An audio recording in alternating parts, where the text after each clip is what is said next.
Hi everyone, I'm Jessica Nicole Dickerson, aka J&D, and welcome back to another video. In today's video, I'm going to be talking about living with dyslexia. This is going to be very much a story time video. That's why I'm sitting on the floor, comfy. I got some hot fluids with me. I'm going to go over kind of the history, some important lessons I learned, the impact. I really want to thank you guys for your interest in this video. A lot of you guys said you relate, that you also have dyslexia or are interested in acting, or just all the facets that we kind of connect together, which is just really cool. So this video is definitely for you people out there who will also live with it, and maybe you just want to hear about someone else's experience, or you want to share this video with other people so that way they don't feel so alone. It's really just here to kind of help relate, help normalize, and hopefully motivate you to show you what you're capable of too. As you can see, there's many books behind me. As you guys know who are subscribed, I love reading, but it's definitely not something that came innate. I definitely struggled for years to even look at words and not want to cry. So let's openly and honestly talk about this, because I feel like this has really impacted my life in ways that I don't think most people would assume. But yeah, let's get into first like the history of it all. So in 1990, I'll save you that stuff, but it does really start at a young age. When I was in kindergarten and preschool, I did go to, I think, 2 preschools, one in Miami, one in Philly. But in Philadelphia, when I lived there as a child, I was attending a private school, and my second year there, I failed a test, the reading comprehension test, I guess, for how old I was, probably like 7 when I took this, but I failed it. So they basically told my parents like, oh, she can't continue with this school because, not that I'm unable to be taught, but basically they couldn't teach me. They determined that this private school, they were like, she can't keep going, we don't know how to teach her, we're not helping. I do recall being in special classes already in kindergarten and first grade. For those years, I recall being pulled aside and being in a class of just one-on-one, and then sometimes like a group of 4 of us, and we would be practicing our letters and sounds and things like that. I don't remember being stressed out at that age, but stress does come. But I think that was something that growing up I would always reflect on, like, oh, I got kicked out of school because they couldn't teach me, that I was unteachable, and that stigma of feeling kind of behind all the time definitely, I think, started at that point, and then it just got worse. So then now I'm in public school for most of my elementary years. Actually, I was in public school for the rest of my, you know, educational years, except for college, which I'll talk about later. But so I go into elementary school knowing that I'm behind, still needing special classes, being pulled out of classes all the time, which made me feel great. Leaving class, knowing that you always had to leave class because you really couldn't read. It was stressful in a sense. It didn't make me feel good as a person. I remember being a very stubborn kid, not wanting any help with anything, and I think that really started in elementary school. But during elementary, during this time, taking special classes and stuff, I really became dependent on good grades. That's how I valued myself. If I got a good grade, if I worked really hard and got an A, I felt valued, I felt important, and that is really not a way to live, because you know what, sometimes you're not going to be good at subjects or not do well in a class, and it shouldn't upset you. I remember crying all the time. Between the grades of like 2nd to 5th grade, I basically pretended to be sick all the time to get out of school. I would just pretend to be sick, and I remember missing lots of school. In hindsight, is silly, but as a young kid, I was doing my best to not feel like dumb in a sense. And then I remember distinctly one time in 3rd grade, we had an English test, and I tried to pull the sick card, but my teacher was like, hey, like, I know you've been feeling sick a lot lately, but this test is really important and I'm not gonna let you make it up, so please sit down and just take it, and then we could send you to the nurse's office. I remember just looking at the test, sitting down, being like, okay, I'm gonna try, and just crying. Immediately crying in the middle of class. Everyone's taking their test, and I'm just sitting there crying. in 3rd grade, like, because I couldn't read or understand what I was reading. And I think that was the difficult part in elementary school, is I didn't know how to cope with anything, or it was a hard time. And luckily I had a lot of very nice teachers who did help me through those years. I remember specifically my English and history teacher in 3rd grade were so helpful and so kind. So it was a rocky start, and I still valued my grades way more than I should have, and that shouldn't make me a good, worthy person. Being smart, that doesn't mean you're a worthy, capable person, you know? Like, it was just silly kid stuff that I obviously didn't grow out of for a very, very long time. And then I had not so great teachers. In the end of my elementary schooling, I've had teachers who told me that, why bother, you are all going to work at McDonald's. I had a teacher tell me and a bunch of my friends, I think we were in 6th grade, and we were in a like special needs class for English to kind of help us. I remember being in a big classroom with just the 7 of us, with this one teacher who pointedly told us like that we were all stupid and we wouldn't make it and we would work at McDonald's. And it was horrible. Obviously, I was so upset. My parents were also very upset. My parents are, by the way, so supportive. My mom constantly tried to get me to read and try and like do better in school and stuff, but me as a stubborn kid, I never wanted her help. I always told her like, I don't need it, I can do it, because for some reason it didn't feel real if I got assistance from her. It didn't feel like if I got an A because she helped me, it didn't feel like my A. But if she didn't help me, I didn't really, firstly, I didn't do well, and secondly, you know, it would just be way too hard on my own to figure out what the assignment was, what I was doing wrong. Lots of elements. So yeah, my elementary years ended up being pretty stressful, and I remember crying and pretending to be sick a lot. And that's when my parents kind of decided to move to Hawaii for 7th grade, moving from 6th to 7th grade that summer. My parents decided to leave the East Coast energy behind and move to Hawaii, not just for my sake, but I just a small reason is because the stress of the East Coast education system was a lot for me. I remember even having to take summer school classes when I was in Philadelphia to try and keep up and not be held back. But yeah, we moved, and I think that was actually like one of the best things that ever happened to me.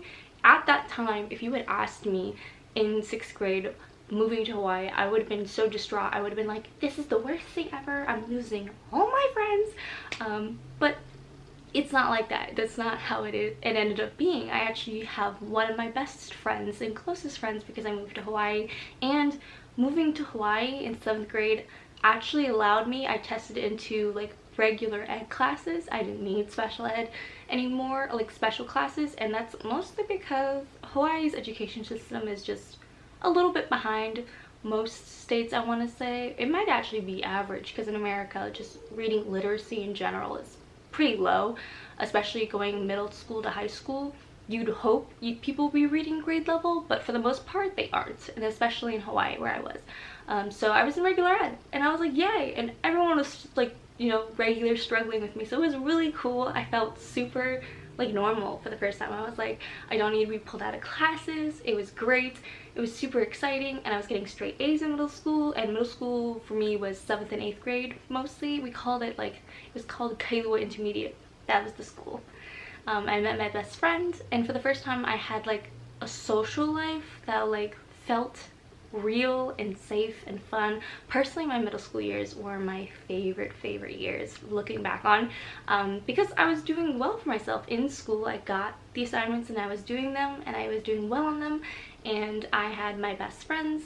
We'd go out to the library I always say that, library after school to do homework, and it was a chill time. And we'd even meet sometimes at the McDonald's or the 7-Eleven around the corner by school before going to get coffee, or just to eat breakfast, or to catch up on homework. It was just, I don't know, it felt like a really cohesive time in my life. It was really cool. And in 8th grade I challenged myself to do honors, because obviously being in Hawaii, education was a little different in the setup, so I was like, let's challenge myself to do honors. I wasn't being challenged in regular classes, and I was like, okay, let's let's try it. And I did in 8th grade, and then that's when high school started, and I was in honors courses, which is super cool. But the mistake that I made in high school was that because of the fun energy that I had in middle school and things like that, going into high school was a little harder, because obviously the content gets harder, but your social life explodes. I ended up doing ROTC, which is like a junior military program, and leadership and cheerleading, track, so many things that were, I think at the time I acknowledged them to shape who I was as a person and things like that, but honestly it was to avoid schoolwork. I had been challenging myself for years at this point now, and barely holding on to like the A's that I used to get all the time. And now my freshman year of high school, I was like, I am going to do the absolute most and try and, you know, have all the friends and whatever, social life. My grades slipped. I started copying homework. I really fell behind on my math. I wasn't even doing the readings for any English course that I had. It was a struggle, and I excused that because I was like, well, I'm doing all these extracurriculars. I'm still challenging myself in a different way. But I didn't balance myself. So now in high school, I valued rewards, like physical, like here's a medal thing, rewards. And that's why ROTC, like I loved ROTC for like the empowerment it gave me and some knowledge it gave me. But it definitely skewed me towards only liking things that came with labels and titles and rewards and getting the next rank and the next, and wanting to be at the top, like wanting to be student council president. I knew freshman year I want to be student council president. I was, and I think it's cool looking back, but I'm like, I didn't need that. I like not being president would have been fine. I'm still a good person. I think I actually would have been a better person if I focused on myself and what I want to do rather than all this material bull hanky. But yeah, I didn't pick up a book during high school. I didn't challenge myself at all educationally. I think I really learned the magic of BS, of trying to finesse my way through classes. I didn't like get horrible grades. My senior year I did still manage to get a 4.0 because I decided my senior year, just you're gonna do your homework and you're gonna study and focus, because if you go to college like this, you're not gonna survive if you're in the habit of not doing work, which I was. My freshman year I think I got like a 3.0, so that means I got like all B's, and then I slowly worked my way up. Though I do highly recommend that for if you're a student, is to have a chill first year and then progressively challenge yourself to do better. I think it's easier than starting off great and then tapering out, because I think that's how you get senioritis, when you do everything and then you're just done by senior year. Instead, do the opposite. Start off, figure out what you like, focus and prioritize what's important. Do it. I also had a pretty like enjoyable high school experience for the most part. I think now looking back, I would recommend to myself that you don't need rewards or honors or any of that stuff to feel important. Instead, I really wish I focused on having better friendships, talking to people more, remembering those conversations. I really don't remember a lot of the conversations I had. I remember all the events that I went to, and they all blur because it's everything wasn't distinct. I didn't have like a distinct person or memory or place. I like wasn't focused on that. I was so focused on the outcome that everything blurs together. So that's what I would highly recommend. So now let's talk about college, because that's a struggle. I immediately went to a college right after my first year, or right after high school ended. I went straight to college. I went to the University of Pacific in Stockton, California, and it was kind of a mistake. I would also say take your time to actually apply to colleges that interest you. And that's the thing that sucks too, is when you're so young, like in my opinion, being 18, 17 and picking out a college and stuff, I didn't know that, you know, firstly it's so expensive, so you really should value the time you put into the university, and you should pick a university that will be a good fit for you and what you want out of life. I just didn't see the big picture, and I think it's hard for someone who's young to see the big picture sometimes, but especially for me. I can't talk for anybody else, but I really wish I had spent more time figuring out what I want to do before going to college, because my first year I was an education major, and I was still in the idea of high school and getting rewarded, and I immediately joined BSU and student council and all this other stuff. I was applying for an RA, I was an ambassador for the school, I was checking boxes, you know, but I wasn't fulfilling myself. So I was really, really sad, and I ended up having really bad relationships my freshman year of college. I had 2 close friends, but everyone else, I didn't form good relationships, and I valued myself by other people liking me and getting, you know, good grades in classes, and it just wasn't about the actual educational experience that I was paying so much money for. It's the next day, and I'm editing this video that you're watching right now, and I realized I completely forgot to mention how starting my university years, my freshman year, I had to take a remedial class, English class, because my test grades were so low, SAT scores and whatnot. Obviously not challenging myself in high school meant that I didn't do well in those kind of test result areas, and I wish I semi did better on them, but honestly most schools nowadays, I'm sure it's a little different, but I know I just didn't do the best that I could at the time, and I wish I did, but that's not important. What's important is when I went into college, being in remedial classes really set me back to that elementary school vibe of feeling behind. And what also was very upsetting is that I kind of deemed myself to be an intelligent woman. I was like, I'm smart, I'm yada yada, I have my whole life planned out, I'm gonna be a teacher, yada yada. And it was just very upsetting to be in this class and see so many of my fellow students who didn't know what they were doing with their lives, or who just asked me for help on homework assignments and stuff, and I was the one in remedial classes and they weren't, which also sets you back. I don't know if you know, but like sometimes if you have to take those classes, it's before your prerequisites, so it's not even going towards your degree, and it may cost extra money and time that you really don't have. But yeah, that's an important detail that I missed my first university. That definitely did affect me. It literally was a remedial class that I had to take the whole first year before I could even take the freshman writing course. So yeah, that was an interesting step into college, which just refrains my opinion of how my freshman year of college was very icky. But I talk about that more later, and if you want me to talk about my whole entire experience in a separate video of college life and what it's like, and I put quotations because it's always really dramatized in movies and stuff, but never really talked about how lonely it is and how real of an experience it is, and how we always dream about having this extra special social life instead of like actually working to develop as a good human and develop good friendships.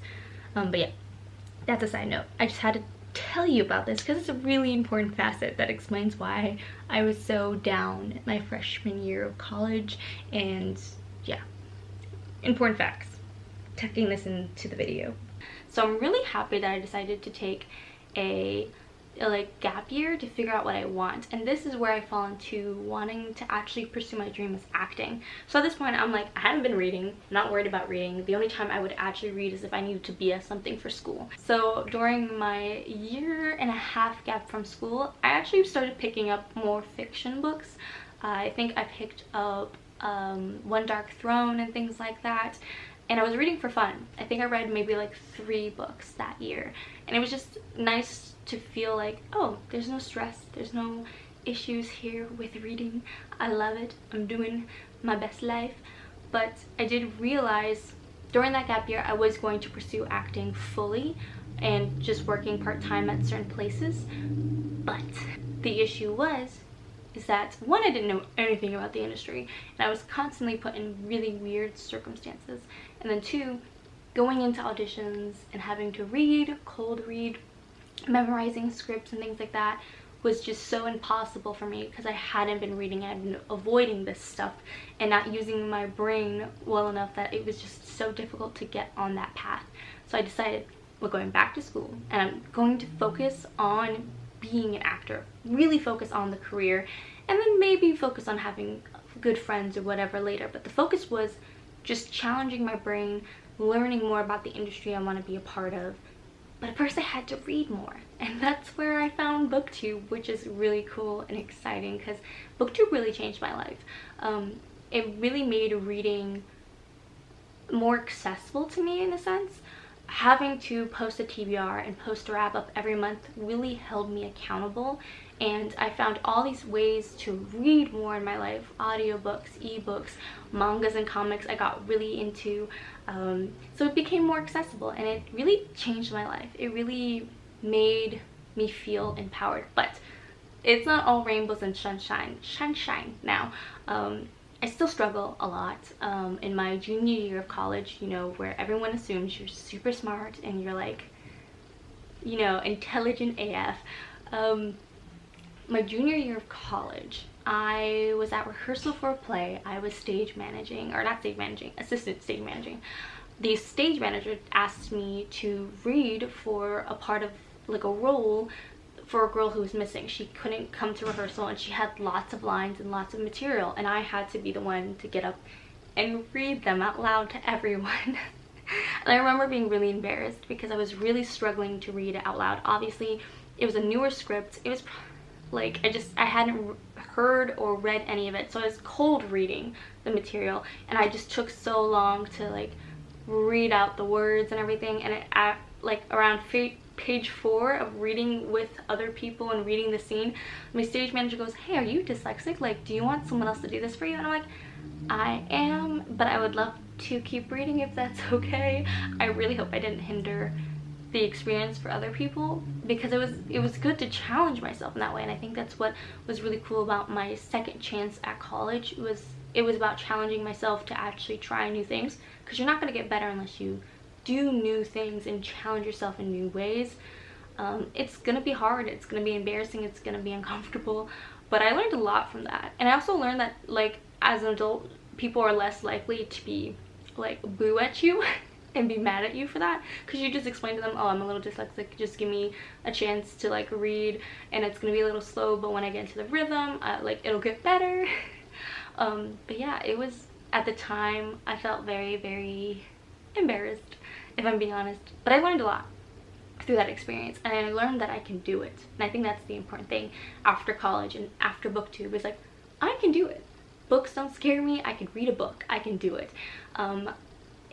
It was a growing point, and I think everyone kind of just needs to find that growing point when you have a disability, and learning what works for you and how to cope, and then realizing, like, you can still live life and you can still chase your dreams no matter what, even though you're gonna have some pitfalls. And what sucks is like, you really have no control over those moments when you, like, if I had an audition or whatever and I stumble and it sounds bad, or I mess up really basic things, I can't help it sometimes. And just realizing where you are now, where you want to be, and just continuing to grow, but not being mad about where you are at the moment. Just learning and accepting that this is where you are, and just keep moving forward instead of always being upset. I think I spent so much of my life being so upset.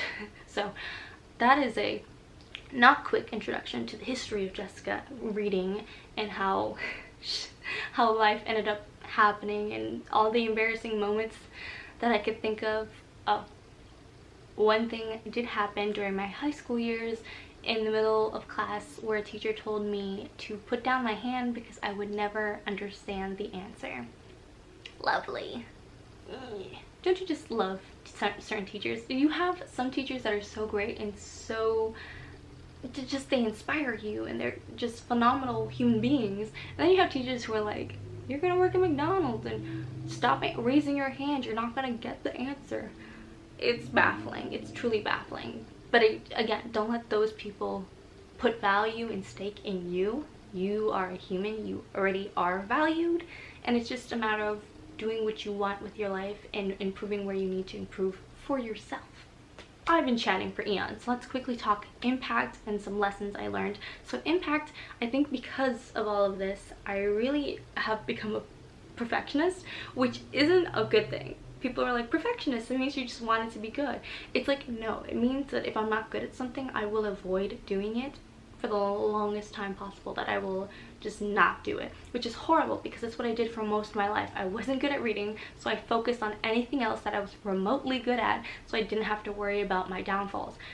But instead, when you do that, you don't grow. And I think that's why being and doing booktube really helped me, because I wasn't good at it at first, and it's something that I had to learn to do and be okay with the uncomfortable, embarrassing moments of growth. And I think that's what really life is about. It's about growing, and growing is not a comfortable thing, and I think people are starting to realize that nowadays too.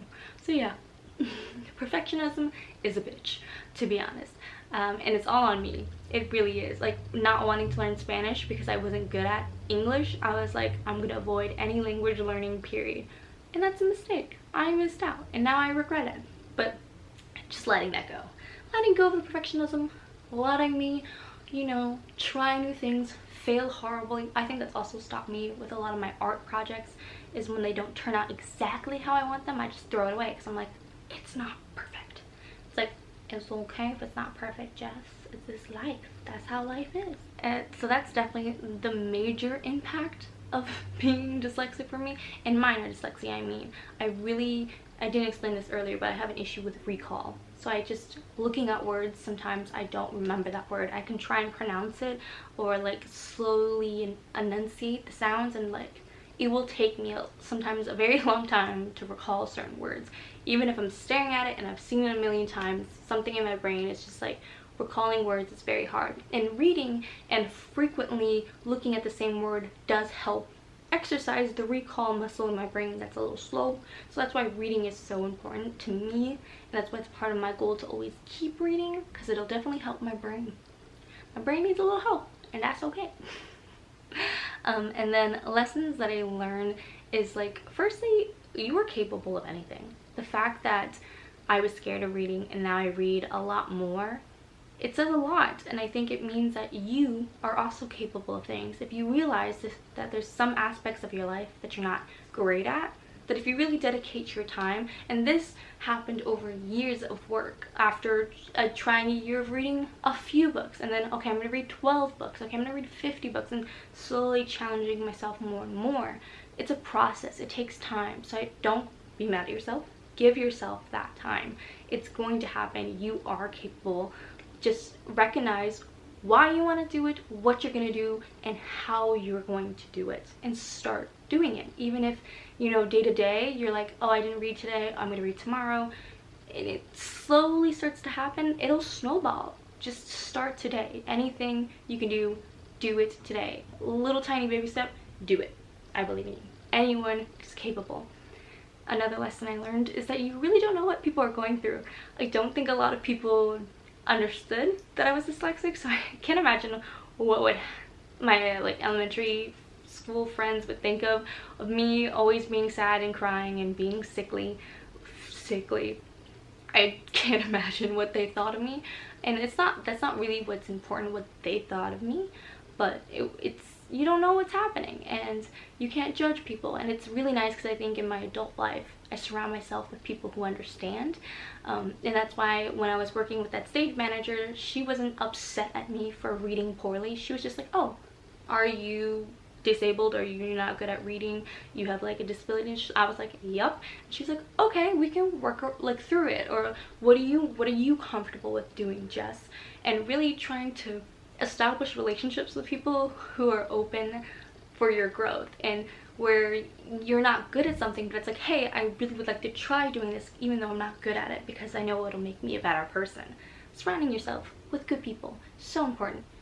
Do it. Oh, and this is so important. The last lesson is, you are not a burden. Asking for help and assistance does not make you a burden. I think after middle school, I was so embarrassed having to ask for help that it really stopped all growth. In high school and things like that, me not wanting to talk to anybody about anything. Some of my English teachers were like, hey Jess, your essay, there's no complete sentences here, what's happening? And I was just like, what do you mean? Like, I didn't want to ask them for help, or I didn't take their criticism in a good way. Like, they were giving me constructive criticism, and I'm here like, no. Which is just not healthy. You definitely need to, you know, ask for help sometimes, and that doesn't make you a bad person, that doesn't make you stupid, and it doesn't make you a burden. Because even asking my friends and family for help, it doesn't make you a burden. It's totally okay. And again, surrounding yourself with people who understand your circumstance, respect it, and challenge you to be better, because those are the people who will actually, you know, help you in life. and that way when you ask for help, they are glad to give it and actually help you in the long run. Because also you want that relationship to be balanced. I'm here to help you, you're here to help me, you understand my circumstance, I understand your circumstance, and it's just way healthier, you know what I mean? It's a good time, it's a good vibe. I also mean you are not a burden, but don't dump on people. You want to have a balanced relationship. So by dumping on people, I mean when you go and complain to someone and throw all your just bad day energy at someone, it's not productive. It also doesn't help your relationship with that person, because if you dump on them and you're not really listening to them, or you're not really listening to yourself, you're not furthering yourself, you're just complaining, you're filling the air, you're just dumping, and that's not really kind to the other person too, because it's like, what if they're going through something? You don't just want to let on them. But I definitely, having a balanced relationship, allowing for you to have that space where it's like, oh, this sucks, let's talk about it, but then also when you come back tomorrow, you're like, okay, this is what I'm gonna do, and if you don't mind helping me, then that's okay. Then you're not burdening them or anything like that. It's a relationship, and then hopefully they feel comfortable enough to do that to you too. You know, we can do that. In 2021, we can do that. We can establish real solid friendships, even from a distance. Wow, I've been talking for so long. This video is gonna be terribly long, and I also didn't drink a single drop of my tea that I made. Oops. Well, I hope you enjoyed this video. If you made it to the end of this video, drop a little heart emoji, because it means so much that you listened. Hopefully you learned something, hopefully you relate. I'm really hoping that this could just help just one person. That would mean so much. And don't worry, I'm totally comfortable talking about this stuff now, being an adult. If someone had asked me 2 years ago to talk about this, it would have been a hell no. But that's because I think you are constantly growing as a person, and now I'm a little bit more comfortable talking about this, but it doesn't mean that I'm done growing. I'm still growing. I'm still learning so much about myself, what I want, what I need in a relationship, what listening to others, and just there's so much in life that I'm still processing, why can't I say that word? Processing and going through. But yeah, thanks for watching. I hope this video helped you or made you feel better. I don't know. And I will see you in the next one.